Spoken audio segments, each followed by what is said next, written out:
ये एक मनोवैज्ञानिक सत्य है। वे जैसा भाव हमारे मन में होता है, वैसा ही भाव सामने वाले के मन में आता है। इस संबंध में एक ऐतिहासिक घटना सुनी जाती है जो इस प्रकार है। कहते हैं, चाहे व्यापारी के जाने के बाद राजा ने सोचा, मैं प्रजा को हमेशा न्याय देता हूँ। आज मेरे मन में यह अन्यायपूर्ण भाव क्यों आ गया कि व्यापारी की संपत्ति छीन ली जाए।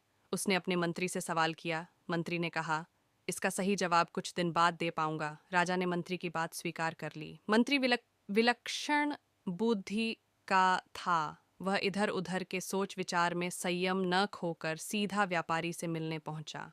व्यापारी से दोस्ती करके उसने व्यापारी से पूछा, तुम इतने चिंतित और दुखी क्या हो? तुम तो भारी मुनाफे वाला चंदन का व्यापार करते हो।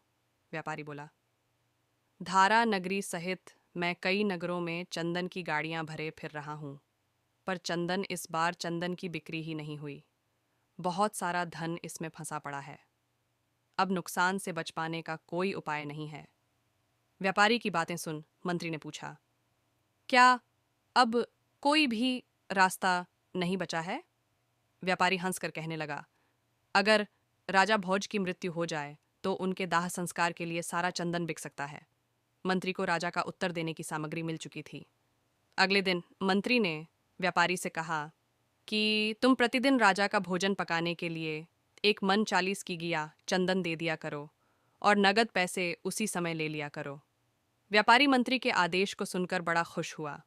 वह अब मन ही मन राजा की लंबी उम्र होने की कामना करने लगा। एक दिन राजसभा चल रही थी।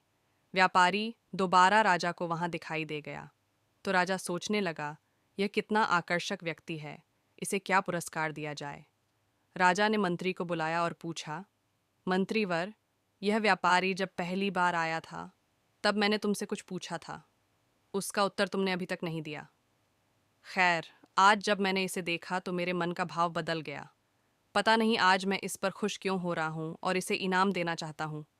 मंत्री को तो जैसे इसी क्षण की प्रतीक्षा थी। उसने समझाया, महाराज, दोनों ही प्रश्नों का उत्तर आज दे रहा हूँ। जब यह पहले आया था तब अपनी चंदन कील कड़ियों का ढेर बेचने के लिए आपकी मृत्यु के बारे में सोच रहा था, लेकिन अब यह रोज आपके भोजन के लिए इसलिए अब ये आपके लंबे जीवन की कामना करता है। यही कारण है कि पहले आप इसे दंडित करना चाहते थे और अब इनाम देना चाहते हैं। मित्रों, अपनी जैसी भावना होती है वैसा ही प्रतिबिंब दूसरे के मन पर पड़ने लगता है। जैसे हम होते हैं वैसे ही परिस्थितियां हमारी ओर आकर्षित होती हैं। हमारी जैसी सोच होगी वैसे ही लोग हमें मिलेंगे। यही इस जगत का नियम है। हम जैसा बोते हैं वैसा काटते हैं। हम जैसा दूसरों के लिए मन में भाव रखते हैं वैसा ही भाव दूसरों के मन में हमारे प्रति हो जाता है। अतः इस कहानी से हमें ये सीख मिलती है कि हमेशा औरों के प्रति सकारात्मक भाव रखें।